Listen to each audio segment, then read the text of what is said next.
Then the expectation value of x squared. By definition, the expectation value of x squared is equal to minus infinite to plus infinite x squared modulus I squared dx. Here both are even functions. So this is the even function.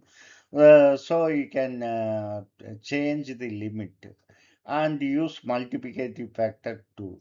So this a squared e power minus 2 alpha x is modulus I squared. Of course, it is 2 comes because we are changing the limit, and this is x squared we are taking as it is. Now, what is the value of this integral?